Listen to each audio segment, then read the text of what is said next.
स्वागत है बच्चों आज की क्लास में। आज का हमारा टॉपिक है विद्युत धारा। आज हम शुरू कर रहे हैं इंटरमीडिएट फिजिक्स यानी कक्षा 12 फिजिक्स की द्वितीय इकाई सेकेंड यूनिट, जिसका नाम है करंट इलेक्ट्रिसिटी। पहले हम लेते हैं विद्युत धारा। अच्छा, इससे पहले जो पहली यूनिट थी इलेक्ट्रोस्टैटिक्स या स्थिर वैद्युतिकी, इसमें हमारे पास अध्ययन था कि हमारे पास आवेश क्या है, स्थिर हैं, और तब हमने स्थिर आवेश स्थिर होने की दशा में उसके गुणधर्मों का अध्ययन किया। अब हमारे पास करंट इलेक्ट्रिसिटी है कि धारा वैद्युतिकी, धारा विद्युत। तो इसमें जो है अब करंट धीरे धीरे मूव करने लगेगा और उसके गुणों का हम अध्ययन करेंगे। करंट मूव कर रहा है या आवेश मूव कर रहा है, इस यूनिट में हम पढ़ेंगे आवेश मूव कर रहा है। तो मूवमेंट जब आवेश कर रहा है तब उसके गुण धर्म हम देख रहे हैं थोड़ा बहुत। तो उसके अंतर्गत पहली हमारे पास पहला टॉपिक है विद्युत धारा, इलेक्ट्रिक करंट। ये करंट क्या है, हम जानते हैं घरों में करंट बहता है, हम कहते हैं तार में करंट है। तो करंट होने का क्या मतलब है, देखिए आपने पहले पढ़ा है कि आवेश का प्रवाह सदैव या धनावेश का प्रवाह सदैव उच्च विभव से निम्न विभव की ओर होता है। जैसे पानी का प्रभाव ऊपरी गुरुत्व तल से निचले तल की ओर होता है, या ऊष्मा का प्रभाव उच्च ताप से निम्न ताप की ओर होता है, जब तापांतर के कारण ऊष्मा का प्रवाह होता है। ऐसे जब विभवांतर होता है तो विभवांतर के कारण आवेश का प्रवाह होता है, और धनात्मक आवेश उच्च विभव से निम्न विभव की ओर गति करता है और ऋणात्मक आवेश निम्न विभव से उच्च विभव की ओर गति करता है। ये हमने पढ़ा है। तो इसका मतलब है कि यदि हम जो है किसी तार के सिरों पर, माना कोई तार है हमारे पास ए बी, अगर इसके सिरों पर हम कोई जो है बैटरी लगा दें, और बैटरी क्या लगाएगी, विभवांतर लगाने की काम करेगा वी, तो क्या होगा, इसके सिरों पे जो है एक धारा बहने लगेगी आई, जिसको हम दिखाते हैं करंट से आई। तो ये धारा या विद्युत धारा बहने लगेगी इस तार में से होकर। तो ये हमेशा क्या होता है, धनावेश जो है उच्च विभव से निम्न विभव की ओर बहेगा। तो हम बोलते हैं एयर में करंट है। तो जब एयर में करंट होता है तो क्या बोलते हैं, विंड, पवन हो गया। वो पानी में करंट है तो पानी जब बहने लगता है, गति है जब पानी में, वो उसका करंट है। और करंट होने का कारण क्या है कि तलों में अंतर, गुरुत्व तल में अंतर, विभव तलों में अंतर, या जो है ताप के तलों में अंतर, वो सब जो है करंट का कारण है। इलेक्ट्रिसिटी में हम देखेंगे कि यहाँ पे करंट का कारण क्या है, विभव का अंतर। विभव का अंतर होना है चालक के सिरों के बीच, तब आपका आवेश प्रभावित होगा। अगर सेम विभव है या सम विभव पृष्ठ है तो उसमें कहीं भी आवेश जो है प्रवाहित नहीं होता है या आवेश नहीं बह सकता है। ये हमने देखा है। तो इसकी हम अगर परिभाषा देखें, या विद्युत धारा को जो परिभाषित किया जाता है, आई इज इक्वल टू जो है क्यू अपॉन, इसको हम दिखाते हैं आई से, I is equal to Q upon T, जहाँ क्यू क्या है, आवेश है। तो एकांक समय में प्रवाहित आवेश को, या एकांक समय में किसी तार में या किसी चालक में बहने वाले आवेश को ही चालक में बहने वाली धारा कहते हैं। एकांक समय ध्यान रखना है, इकाई समय में किसी चालक में बहने वाले आवेश की मात्रा को ही चालक में बहने वाली धारा या विद्युत धारा कहा जाता है। टी बराबर 1 सेकंड रखूंगा तो आई इक्वल टू क्यू आ जाएगा, वहां से ये आपकी परिभाषा आ जाती है। ऐसा यूनिट की बात कर लेते हैं। ऐसा यूनिट क्या हो जाएगी, आई की ऐसा unit of I current, ampere. ऐसे दिखाएंगे, ए साइंटिस्ट के नाम पे एम्पियर, एम्पियर वैज्ञानिक के नाम पे जो है ऐसा यूनिट इसकी क्या पड़ी, करंट की, एम्पियर पड़ी है। इसको सिंबल ए से, कैपिटल ए से दिखाएंगे। तो इसको मतलब हम बोलेंगे 1 ampere is equal to 1 coulomb बटे 1 second. 1 ampere equal to 1 coulomb per second. अर्थात यदि किसी चालक के सिरों पर, यदि किसी जो है कंडक्टर के सिरों पर जो है 1 सेकेंड में जो है 1 कूलाम आवेश प्रवाहित हो रहा है, बह रहा है, यानी इधर से उधर, दाएं से बाएं या बाएं से दाएं 1 कूलाम आवेश जा रहा है, तब हम कहेंगे उस चालक के सिरों में बहने वाली धारा कितनी है, 1 एम्पियर। यहाँ से भी इस प्रकार परिभाषा देंगे। तो I is equal to Q upon T, basic formula हो गया करंट के लिए। अब आपने ये भी पढ़ा है कि हमने पहली यूनिट में निकाला है Q equal to plus minus N E से, कि एक कूलाम आवेश में कितने इलेक्ट्रॉन होते हैं। तो देखिए एक कूलाम आवेश में इलेक्ट्रॉनों की संख्या होती है, वो करा चुके हम, 6.25 इंटू 10⁻18 इलेक्ट्रॉन। 18 इलेक्ट्रॉन, इतने इलेक्ट्रॉन होते हैं बटे 1 सेकेंड पर सेकेंड। ये है 1 एम्पियर। इसको ऐसे भी देख सकते हैं कि किसी चालक के सिरों पर, या किसी चालक के जो है किसी सिरे पर 1 सेकंड में अगर 6.25 गुणा 10 की घात 18 इलेक्ट्रॉन जा रहे हैं, गुजर रहे हैं किसी सिरे से, इधर से उधर या उधर से इधर आ रहे हैं, कितने, इतने इलेक्ट्रॉन, 10 की घात 18, देखिए कितने ज्यादा इलेक्ट्रॉनों की संख्या, अगर इतने इलेक्ट्रॉन 1 सेकंड में आ जा रहे हैं, तब हम बोलेंगे उस चालक में बहने वाली धारा क्या है, 1 एम्पियर।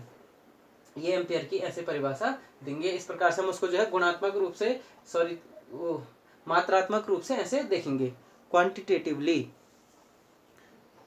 अब अच्छा, इसका मतलब क्या है, अब चालक में हमने कहा कि माने ये कोई तार है, हमने कहा कि 1 एम्पियर धारा बह रही, तो आपने कहा इसमें 6.25 × 10⁻18 इलेक्ट्रॉन बह रहे हैं, तो इसका मतलब ये नहीं है कि 6, इसमें जो है 1 सेकंड में 6.25 गुणा 10 की घात 18 इलेक्ट्रॉन यहाँ से होकर यहाँ जाएंगे, ये इसका मतलब कतई नहीं है।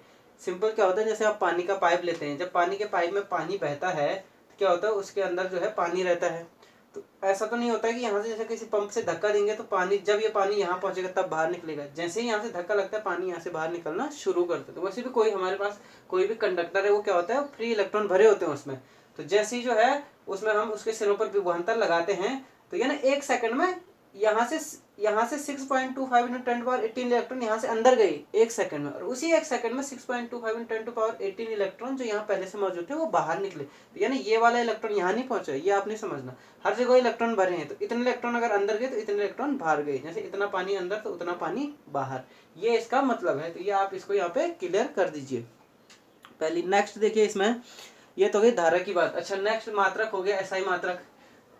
दूसरा ये अदिश राशि, हमेशा यह अदिश राशि है। नेक्स्ट चीज इसमें जो है क्या आती है कि ये जो है किसी चालक के भीतर किसी बिंदु का गुण नहीं है, ये किसका है, चालक का एज होल गुण है, चालक का गुण, ये चालक पे निर्भर करती है, धारा क्या है, चालक का गुण है as a whole, macroscopic property बोलते हैं उसको, स्थूल स्तरीय गुण है ये चालक का, कि कोई चालक है उसके भीतर जो है उसके सारे जो है भिन्न भिन्न, हम उसके जो है लेटरल सरफेस लेंगे, अनुप्रस्थ क्षेत्रफल लेंगे भिन्न भिन्न, तो सब जगह से बहने वाली करंट धारा सेम होगी, ये कहता है करंट। अगर करंट की परिभाषा इस प्रकार से देंगे तो इसका एक मतलब ये भी है। ये मात्रक आ गया, प्रॉपर्टीज ऑफ कंडक्टर, चालक का गुण में आता है। अदिश राशि आपकी हो गई। हाँ, हम तीर से क्यों दिखाते हैं, तीर से जो सर्किट में दिखाने का तरीका है ये भी समझ लो कि तीर का निशान क्या दिखाता है, धनावेश के बहने की दिशा, ये दिखाएगा धन आवेश के गति की दिशा, अर्थात तीर की दिशा में धन आवेश गति करेगा, और धन आवेश उच्च विभव से निम्न विभव की ओर गति करता है, ये है। दूसरा जो है, या ऐसे बोलेंगे कि तीर की विपरीत दिशा में ऋण आवेश की गति, अगर इसमें धनावेश ऐसे बह रहा है तो हम ये भी बोल सकते हैं ऋणावेश यहाँ से यहाँ बहेगा। और धातु के लिए आप जानते हैं कि उसमें गति कौन करता है, मुक्त इलेक्ट्रॉन। तो इलेक्ट्रॉनों की गति पूछूंगा मैं कहाँ से हो रही, तो इलेक्ट्रॉनों की गति यहाँ से हो रही है, यहाँ से इलेक्ट्रॉन इस प्रकार से मूव कर रही है। जब इलेक्ट्रॉन इस प्रकार से मूव कर रहे तो हम कहते हैं विपरीतता जो है धारा इस प्रकार से जाएगी। तो धारा की दिशा दिखाती है या तो धनावेश की गति की दिशा या ऋणावेश की गति की विपरीत दिशा, ऋण आवेश की गति की विपरीत दिशा, ये हमने देखना कि ऋण आवेश के गति की विपरीत दिशा, ये जो है धारा की दिशा दिखाती है। अगर इस तरफ आ रहा है तो हम बोलेंगे ऋण आवेश कहाँ गति कर रहा है, यहाँ से बी से ए की ओर। धनावेश कहाँ गति कर रहा है, ए से बी की ओर। और ऋण आवेश धातु में मुक्त इलेक्ट्रॉन होता है, गैस और लिक्विड में जो है धन आयन और ऋण आयन के कारण विद्युत धारा बहती है, ये हम अभी कुछ समय बाद आगे पढ़ेंगे। ये हमारे पास सिंपल रूप में जो है इलेक्ट्रिक करंट की परिभाषा और उसके जो है थोड़ा बहुत हमने गुण धर्मों की यहाँ पे विवेचना की। तीर का निशान सर्किट में दिखाने का एक कारण तो यह है कि धनावेश की गति को दिशा को दिखा रहे हैं हम, यानी करंट किस दिशा में बह रहा है, तो करंट की जो दिशा होती है वो सदैव धनावेश की गति की दिशा। ये इसको यहाँ पे ऐसे लिख दूं मैं कि धारा की दिशा, विद्युत धारा की दिशा क्या होती है, सदैव धनावेश की गति की दिशा, ऐसे भी लिखेंगे। विद्युत धारा की दिशा सदैव धनावेश की गति की दिशा लेते हैं, या सदैव ऋणावेश की गति की विपरीत दिशा। अगर ऋणावेश की गति दे रखी किसी दिशा में तो उसके विपरीत डायरेक्शन में हमेशा करंट होगा, यह आपने नोट रखना है। अदिश राशि है ये, चालक का गुण है, हमने कहा चालक के भीतर किसी बिंदु का गुण नहीं है, अलग अलग क्रॉस सेक्शन पे जो है उसका जो है करंट सेम होगा। दूसरी चीज, अब इसको पानी का पाइप भी नहीं समझना, आप पानी के पाइप को अगर पानी डालते हैं उसको मैं ऐसे मोड़ दूं तो क्या होता है, पानी बंद हो जाता है। लेकिन यहाँ पे कोई चालक रे चालक तार लो, आप उसको मोड़ दो कैसे भी, तो उसके अंदर अगर करंट बहना होगा तो करंट बहेगा ही। ये इसमें थोड़ा सा अंतर आप ये भी देखिए। तो जब हम जो है पानी या अन्य चीजों से इसकी तुलना कर रहे हैं तो वहां पे उसका अंतर या डिफरेंस भी अच्छी ढंग से देखना है। नेक्स्ट हम पढ़ेंगे धारा घनत्व। विद्युत धारा पहला टॉपिक, सिंपल टॉपिक है हमारे पास। मात्रक देख लीजिए, राशि देख लीजिए, अदिश राशि है, दिशा देख लीजिए। दिशा दिखा रहे हैं लेकिन फिर भी ये अदिश राशि है, ध्यान रखना आप, क्योंकि ये जो है दिशा दिखाने के बावजूद ये अदिश राशि क्यों है, एक सवाल आता है कि दिशा के बावजूद ये अदिश राशि क्यों है। ऐसे लिखेंगे, दिशा के बावजूद ये अदिश, मानो किसी ने पूछ लिया भाई में अदिश राशि क्यों है, क्या है कि ये जो है सिंपल सा हम इसका आंसर देंगे, क्योंकि जो है ये सदिश बीज गणित का पालन नहीं करती है। ये राशि जो है सदिश बीज गणित का पालन नहीं करती है, या ये वेक्टर अलजेब्रा फॉलो नहीं करती है। वेक्टर अलजेब्रा क्या बोलता है, सदिश बीज गणित क्या बोलता है, अगर एक सदिश इस प्रकार से है, दूसरा सदिश इस प्रकार से, तो इनका परिमाण इनके बीच के कोणों पे निर्भर करता है। आपने पढ़ा है ए और बी का परिणामी आर का formula, √a² + b² + 2ab cos theta. अगर ये ए बी दो सदिश है, जबकि धारा में जो है अगर दो करंट इस प्रकार से, तो करंट तो इतने पास लाओ इतने पास लाओ, इस प्रकार से माना। अगर ये 5 एम्पियर है, 3 एम्पियर यहाँ गया तो यहाँ 2 एम्पियर, या इसको ऐसे ना करके हम ऐसे कर दें, इसको ये अंदर आ रहे हैं और ये यहाँ से, ठीक है बात सेम ही हुई। 3 2 5 हुआ, तो क्या हो गया कि 3 2 मिलके 5 ही होगा हमेशा, चाहे वो आप ऐसे कर लो, एंगल कुछ भी कर लो उनके बीच, तब भी जो है ये अगर 3 है ये 2 है तो ये 5 ही होगा, हमेशा जो है इसका सम सेम होगा। जबकि सदिश में आपको पता है ऐसा नहीं होता, एंगल चेंज होने पे सदिश का परिमाण चेंज हो जाता है। तो सिंपल इसका आंसर है कि सदिश होने के बावजूद करंट जो है अदिश राशि क्यों है, क्योंकि ये सदिश बीजगणित के नियमों का पालन नहीं करती है, इसलिए ये जो है सदिश राशि नहीं है बल्कि अदिश राशि है। नेक्स्ट हम चलते हैं, हमारे पास है धारा घनत्व। एक पढ़ा धारा, एक पढ़ा धारा घनत्व। करंट डेंसिटी, आवेश घनत्व हम पहले पढ़ चुके हैं, वो अलग चीज है, आवेश घनत्व अलग है, धारा घनत्व है। धारा घनत्व, करंट की डेंसिटी, करंट डेंसिटी। नेक्स्ट, अच्छा धारा घनत्व क्या है, सिंपल इसकी परिभाषा देंगे, दिखाते हैं इसको जे से। J = I/A, मैथमेटिकली हम लिख लेते हैं कि धारा घनत्व J = I/A। तो धारा घनत्व जो है किसी चालक के भीतर किसी बिंदु की विशेषता है, पहले आप नोट कर लीजिए, चालक के भीतर किसी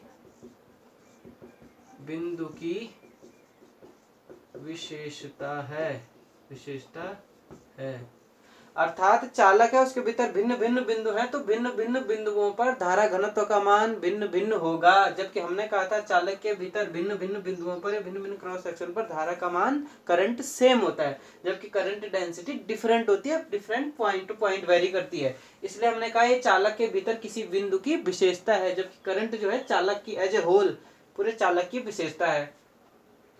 दूसरा, करंट डेंसिटी एक सदिश राशि है, ये सदिश राशि है, ये याद रखना, वेक्टर क्वांटिटी है, वेक्टर नियम को फॉलो करेगी। J इसको अगर वेक्टर रूप में लिखना है, J = I/A, आपके पास क्या है, एरिया वेक्टर। करंट तो अदिश है ना, एरिया वेक्टर आपने पढ़ा सदिश राशि है, पहले पढ़ा चुके हैं, एरिया वेक्टर क्षेत्रफल सदिश, एरिया वेक्टर, ये J जो है करंट धारा घनत्व तो वेक्टर, तो वेक्टर में आप वेक्टर फॉर्म में इस प्रकार से भी इसको लिख सकते हैं। ये फॉर्मूला जब हम यूज कर रहे हैं तो यहाँ पे ये ध्यान रखना है कि करंट डेंसिटी एक समान है, ठीक है। और जो एरिया ले रहे हैं हम, वो एरिया क्या है, उस एरिया में जो है आई करंट जो है, और अगर ये एरिया ए है इसमें आई करंट इसमें एक समान फैला हुआ है, तब J equal to I upon A, तब ये फॉर्मूला होगा, नहीं तो इंटीग्रेशन वाला फॉर्मूला लगता है वो हमारे पास सिलेबस में नहीं है। तो धारा घनत्व तो हमने कहा कि current density eight A point in a conductor is the ratio of current at that point. किसी बिंदु पे, यहाँ पे मैंने एक बिंदु लिया है, कोई बिंदु P पॉइंट लिया, किसी चालक के भीतर कोई बिंदु P पर जो है धारा घनत्व तो क्या है, तो धारा घनत्व तो उस बिंदु P पर जो है रेशियो है किस किस का, एक तो बिंदु पर बहने वाली धारा I का और उस बिंदु के चारों ओर एक क्रॉस सेक्शन, या जो एक जो है इसका अनुप्रस्थ परिच्छेद क्षेत्रफल लेते हैं। तो इसका मतलब आई और ए ने कैसा होना, लंब होना है। हम परिभाषा में लेंगे आई और ए, कैसे लेंगे, लंब। धारा इसके कैसे जाएगी, लंबवत जाएगी, तो आई और ए लेंगे इस प्रकार से यूनिट। तो cross section of the conductor at that point, फिर से current density at point in a conductor is the ratio of the current at that point in the conductor to the area of cross section of the conductor at that point. तो इस प्रकार से J is equal to I upon A, हमने कहा सदिश राशि है, अलग अलग बिंदुओं पे चालक के भीतर इसका मान अलग अलग होगा। माइक्रोस्कोपिक क्वांटिटी इसको बोलेंगे, सूक्ष्म स्तरीय गुण है ये चालक का। धारा घनत्व और धारा में अंतर आ जाता है कई बार, ये आप ध्यान रखना है कि धारा घनत्व जो है सदिश राशि है और धारा अदिश राशि है।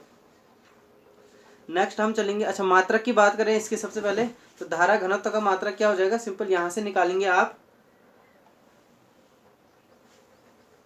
मात्रक देखिए, इसका मात्रक हम दे देंगे आई, क्या हो गया, ampere, ampere per metre square, या इसी को लिखेंगे एम्पियर मीटर माइनस 2, ये एरिया, एरिया का मात्रक मीटर स्क्वायर। आपका ऐसा ही मात्रक भी आ गया। हमने कहा ये सदिश राशि, सदिश राशि में परिमाण यहाँ से दिया, अब दिशा कहाँ से देंगे, तो दिशा भी दिखानी है सदिश राशि में, हमेशा याद रखना परिमाण मैग्नीट्यूड के साथ साथ डायरेक्शन भी आपको देनी है। तो इसकी दिशा क्या होगी, दिशा जो है इसकी होगी in the direction of motion of positive charge at that point.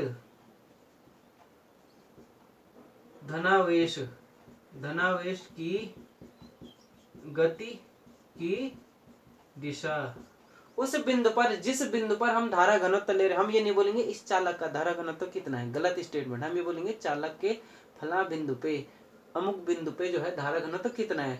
तब जो है उस बिंदु पर धारा घनत्व की जो है दिशा कैसे देंगे, कि उस बिंदु पर धारा की दिशा या धनावेश की दिशा, ऐसे ही बोलेंगे। धनावेश की दिशा ही क्या होती है, धारा की दिशा। तो दिशा क्या होगी, धनावेश की गति की दिशा या विद्युत धारा की दिशा। जो कन्वेंशनल करंट डायरेक्शन हम लेते हैं, हम धनावेश की गति की दिशा में लेते हैं। तो दोनों चीज, धारा की दिशा जो है या धनावेश की गति की दिशा ही जो है धारा घनत्व की दिशा होगी उस बिंदु पर, ये चीज। तो आशा कर रहा हूँ कि ये धारा घनत्व और धारा का कॉन्सेप्ट आप अच्छी ढंग से समझ चुके होंगे। ये आपने ध्यान रखना है कि धारा एज ए पूरे कंडक्टर का क्वालिटी, इसके अंदर करंट क्या है वो इसकी क्वालिटी है कंडक्टर की, लेकिन इसके भीतर जो धारा घनत्व अलग अलग बिंदुओं पे अलग अलग है, वो बिंदु की क्वालिटी है वो, न कि कंडक्टर की क्वालिटी है। ये आप ध्यान रखना सबसे पहले। इसके बाद जो एक छोटा सा टॉपिक इसी में और ले लेते हैं, रिवीजन ही है एक प्रकार से। हमने पहले ही पढ़ा है कि चालकों में जो है, चालक में मेनली धातुओं पे हमने कहा, अगर चालक की बात करें तो सबसे अच्छे चालक क्या है, धातु हैं हमारे पास, और धातुओं में जो है करंट का प्रवाह किस प्रकार से होता है। तो हमने बोला फ्री इलेक्ट्रॉन थ्योरी होती है, मुक्त इलेक्ट्रॉन सिद्धांत।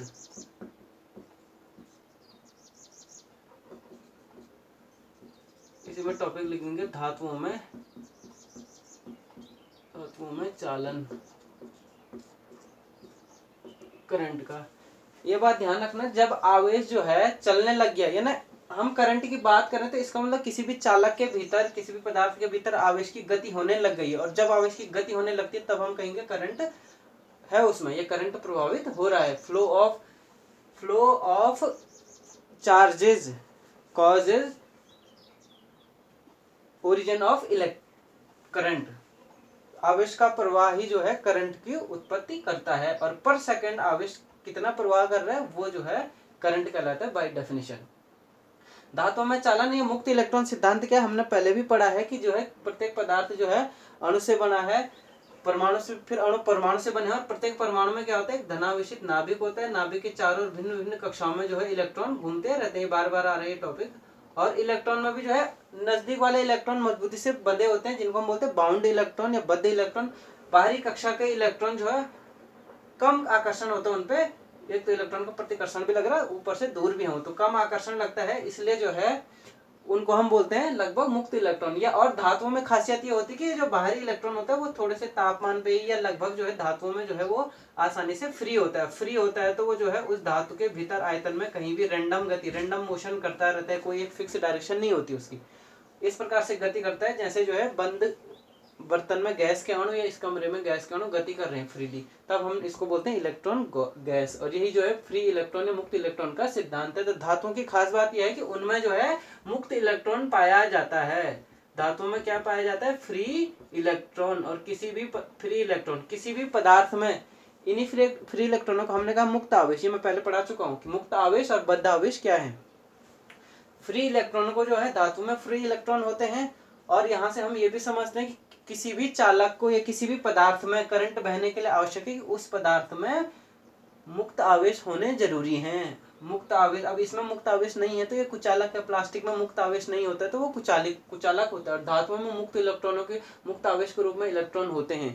तो इसलिए जो है किसी भी पदार्थ में जो है इलेक्ट्रॉन करंट का बनना इस पर डिपेंड करता है कि उसमें जो है मुक्त आवेश कितना है, फ्री इलेक्ट्रॉन कितना है। और धातुओं में लगभग हम बात करें तो धातुओं में लगभग 10⁻29 इलेक्ट्रॉन पर मीटर क्यूब। आप समझ रहे कितना ज्यादा ही, 10⁻19 जो है इलेक्ट्रॉन, इसलिए बोल रहा हूँ क्योंकि इलेक्ट्रॉन ही होते हैं उसमें लूजली बाउंड। धातुओं में इतने इलेक्ट्रॉन पर मीटर क्यूब, 1 मीटर का क्यूब लो आप, 1 मीटर लंबाई, 1 मीटर चौड़ाई, 1 मीटर ऊंचाई वाला एक क्यूब लो। उस क्यूब के अंदर 10⁻29 इलेक्ट्रॉन होते हैं धातुओं में। तो जिस धातु में जितने अधिक मुक्त इलेक्ट्रॉन होंगे वो धातु उतना अच्छा जो है इलेक्ट्रिसिटी को कंडक्ट करेगा या जाने देगा। इसमें से नंबर अगर आप लिखें, सबसे पहले जो सबसे अच्छा करंट का जो है चालक कौन है? चांदी है। चांदी के बाद तांबा है, फिर सोना है, फिर एल्यूमिनियम है। एल्यूमिनियम इस प्रकार से चांदी हो गया, एजी, तांबा, कॉपर, सोना, गोल्ड और एल्यूमिनियम। ये हमारे पास जो है करंट की जो है ये conductors, best conductor. Conductors increasing conductivity के ऑर्डर में सबसे हाईएस्ट हमारे पास कौन है? सबसे ज्यादा फ्री इलेक्ट्रॉन या नंबर ऑफ फ्री इलेक्ट्रॉन ऐसे बोलेंगे, नंबर ऑफ फ्री इलेक्ट्रॉन्स सबसे ज्यादा चांदी में पाए जाते हैं पर यूनिट वॉल्यूम में, फिर तांबे में, फिर सोना में, फिर एल्यूमिनियम में। इसलिए सबसे अच्छा जो है करंट का चालक है। लगभग हमने बोला औसतन, ये बोला धातु में। तो धातुओं में जो है, अब अच्छा इसी में एक नंबर का सवाल आता है, धातुओं में जो है चालन होता है मुक्त इलेक्ट्रॉन के कारण। जिस पेरेंट एटम से जो इलेक्ट्रॉन मुक्त हो जाता है उसको हम बोलते हैं, उस पर कैसा आवेश आएगा? क्योंकि एक इलेक्ट्रॉन निकल गया तो उस पर कैसा आवेश आएगा? धनावेश। वो स्थिर धनावेश होता है। वो तो जालक में, क्रिस्टल जालक में रहता है, स्थिर धनावेश हो गया और मुक्त इलेक्ट्रॉन हो गया। ये मुक्त इलेक्ट्रॉन इनके बीच में घूमता रहता है। धातुओं में इस प्रकार से हुआ। उसके अलावा ये सॉलिड में मेनली सॉलिड में चालन कौन है? धातु है। हम गैस और द्रव की बात करते हैं, द्रव में और गैसों में। द्रवों में जैसे चालक द्रव क्या हो गए? इलेक्ट्रोलाइट जिनको हम बोलते हैं, वैद्युत अपघट्य। तो द्रवों और गैसों में धारा मेनली या करंट जो बनता है किसके कारण बनता है? आयनों के कारण। आयनों के कारण। आयन कैसे होंगे? पॉजिटिव और नेगेटिव, दो प्रकार के। तो ये आप इंपॉर्टेंस डिफरेंस देखना मेटल में और जो है लिक्विड और गैसेस में कंडक्टर के लिए। धातुओं में तो करंट जो इलेक्ट्रिसिटी बहेगी वो केवल और केवल जो फ्री इलेक्ट्रॉन मूव करेगा इधर से उधर। जबकि जो है आपका इलेक्ट्रोलाइट है, द्रव में या गैस में है, तो उसमें क्या होगा? NaCl जैसे पॉजिटिव आयन इस तरफ आ रहा है तो नेगेटिव आयन उस तरफ जाकर, तब दोनों के कारण जो है करंट बहेगा। वहां पे करंट दोनों के कारण होगा, पॉजिटिव प्लस नेगेटिव आयन के कारण टोटल करंट वो होगा। धातुओं में टोटल ये होगा। यही आपका इलेक्ट्रॉन का फ्री सिद्धांत था। और ये फ्री इलेक्ट्रॉन का सिद्धांत है केवल मेटल के लिए। नेक्स्ट वीडियो में हम पढ़ेंगे मीन फ्री पथ क्या है, रिलैक्सेशन टाइम क्या है और ड्रिफ्ट वेलोसिटी क्या है। इसको आप अच्छे से रिवीजन कर लीजिएगा। धन्यवाद।